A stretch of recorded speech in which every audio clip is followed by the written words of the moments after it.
O, ayan. Nakapunta na pala kayo dito eh. Ako ngayon lang eh. Oh. Yung nag-rent kayo naka-aircon. Yung wala ako. Naligo kayo na ano. Dito.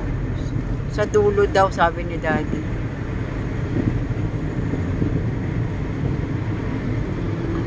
Baka nga dito.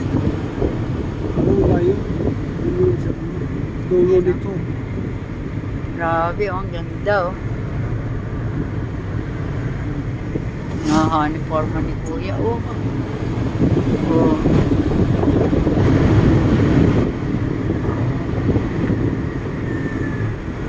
Oh, Belia.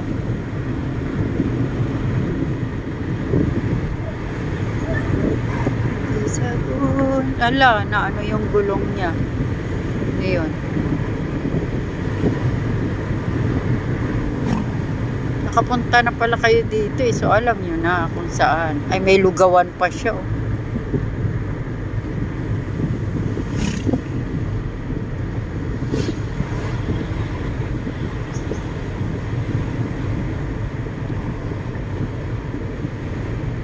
Layo, balik na tayo.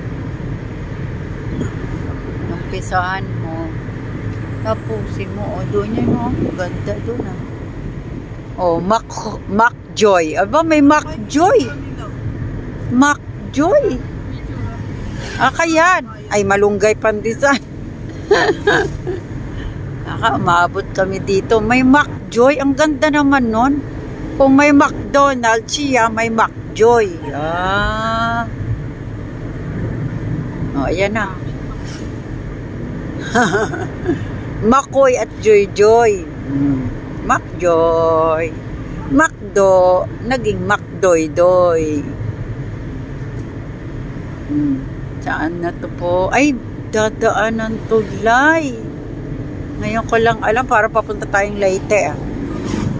Parang papunta kami ng Leyte. Mga ilang minutes po.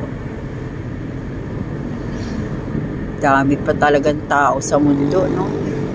Oh. Na parang maano yung bahay dito. Helicopter lang ito, mabilis na. Isagun sa mga panahon. Ay, may school. Galing ah. Balote. Balote. Grabe. Mas maano pala dito. Saan kaya pag dumiretso pa to de? Hanggang saan to de? Parang shortcut. Uy, kabayo. Sa wakas. Okay. Kabayo. Galing oh. 3 minutes na po tayo. Mabilis kaya yung kabayo kasi sa kotse. Mabilis. Golo. Mabilis.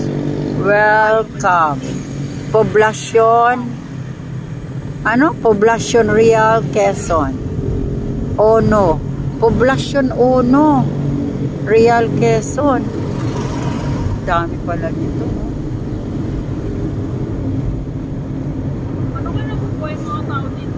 O, diyan mo makikita. Ganun kabuti si Lord. Sa pananaw mo, parang paano sila nabuhay? Ganun si Lord. Ano sila hinawakan?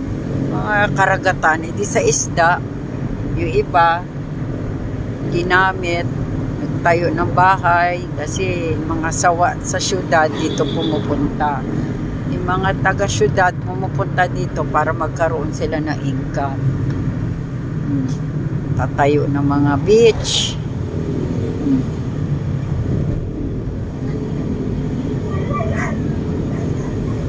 Bayan pa pala dito sa kasulok-sulukan. Ngayon ko lang alam, Uno, Real, Quezon. Yung panta na to, yan.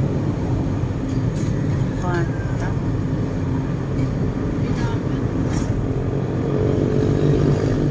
Layo pala.